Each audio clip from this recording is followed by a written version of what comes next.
2, the United States no score after one period. Game 2 of the Labatt Canada Cup final. One of the goals supplied by Mark Messier.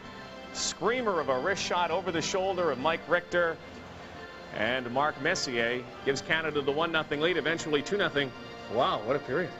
It was probably the fastest period that I've been here so far in the tournament. The Americans really came out skating, and I thought we answered the challenge really well and carried the play most of the play. Speaking of answering challenges, even I think you'd have to admit you didn't have the best of Canada Cups until Wayne Gretzky went down, and then something started to boil. Well, I think just a combination of everything. I think it was a little tougher coming in that 5 weeks late than I anticipated. I guess I'm getting a little older.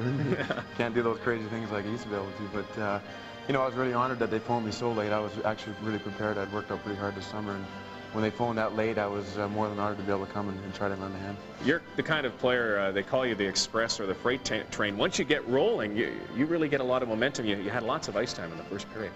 Well, I think that, you know, with Wayne going down, we need to pick up some offense, and I'm being put in a position now where I can contribute some offensively. And, you know, when Wayne was in here, I was using more as a defensive player, which is just fine with me. Anything to do to win, and it's been great. Can you compare this to '87 at all?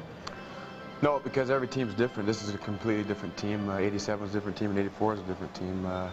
You know, I guess winning, it makes a team great or not, and if we can win this series again, it'll be another great team. What happened here? I don't know. I got ran into the boards.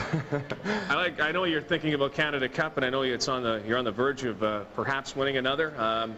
But after this, what's going to happen to Mark Messier? Have you been thinking about that at all? Well, I've been trying not to. I've been just more or less concentrating on this thing right here in the Canada Cup. I think it's important to a lot of people and a lot of Canadians.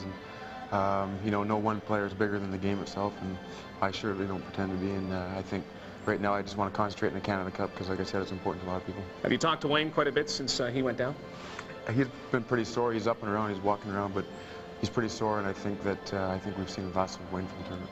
Yeah. What about yourself now? I know once you came in so late, and you mentioned it takes you a while to get going. Once you did get going, and you wear this maple leaf, is it a special feeling for a lot of the players? Well, it was the winning in '84 and '87 is a completely different experience than winning Stanley Cups. And like I say, there's a lot of people that are counting on the Canadians to get out there and can show that we're continuing the best hockey players in the world. And I think the Americans want to dispel that belief right now, but you know, it'd be a real treat for everybody on the team to win again tonight. All right, cool down and heat it up again in the second and third periods. Mark Messier, one of the goals tonight. Canada leads 2-0 as they get those souvenirs in the concourse here at Copps Coliseum. This is the 1991 Labatt Canada Cup on CTV.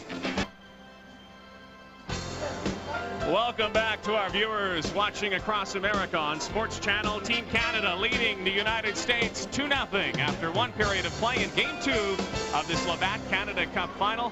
Quick run up the stairs to Bill Clement. What did you see in the first period?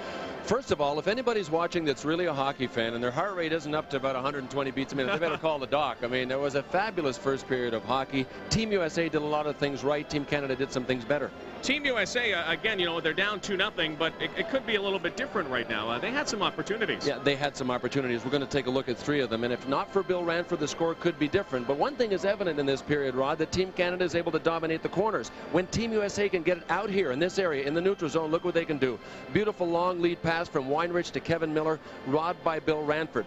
Now Canada will come back moments later in the neutral zone again and commit another turnover. So the puck support is there for Team USA. They're really hounding in the neutral zone. Again, Kevin Miller, nice play, got his own pass back off of Larmer, gave it to Joel Otto. Bingo. Another great save by Bill Ranford. And they didn't stop there. They had a 3-on-2 right here that turns into a 3-on-3 because of the back checking down the middle of Shane Corson. And look at the bottom of your screen. Tony Granato makes this a 4-on-3, and if not for a great defensive play by Paul Coffey, another super scoring attempt. So they had their chances, but they couldn't convert. Team Canada did. Mark Messier and Steve Larmer getting the goals. It's 2-0 Canada after one period. The Labatt Canada Cup on CTV and Sports Channel America. Copps Coliseum, Wayne Gretzky, the injured one, signing autographs from a horde of young fans here at Copps Coliseum, and he's the #1 autograph signer tonight. The #2 autograph signer sitting next to me, Bill Clement, signing all of his cards tonight. There is one of them from a couple of years ago at least. That was my finest Jeremiah Johnson impression, actually. That was from years ago in Atlanta. Grizzly Adams, I think. There you go. Speaking of Grizzlies, lots of hitting going on in that first period. Paced, well-paced action end to end. and a lot of scoring opportunities. A lot of scoring opportunities, Rod, but I think it was evident the point that we tried to make before this series began, Team Canada versus Team USA, and that is that Team Canada's forwards are bigger and stronger. Team Canada was able to apply a far greater continuous attack forechecking in the corners because of their superior strength and size, and it's obvious to me that Team USA has to play this game in the middle of the ice. They can't win it along the boards or in the corners. Team Canada came out buoyed by the emotion of the fans here. What a loud building this is, and Eric Lindros came out hitting, and he came out flying too, and they had a good chance early. I thought he was wonderful, even on this play when he created the 2-on-1, and it takes a while to shape up. Rick Taka was involved with it, and there's the mistake. Eric Weinrich pinched up, and he really didn't see the flow coming to him. He shouldn't have pinched up. If Shane Corson stops this pass right there, instead of trying to redirect it, I think that was the mistake. Shane Corson didn't stop it before he redirected. A beautiful pass by Lindros.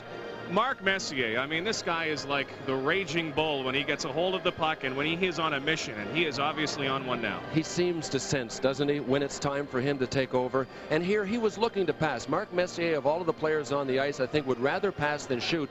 He's got a stick that's got a very pronounced hook right at the toe, so he's able to hold it right out there and then snap it at the last second. That's what he did there. He's able to get his shot away very quickly because of that hook that he has. One of the unsung heroes, I think, of this Canada Cup for Team Canada has been Steve Larmer.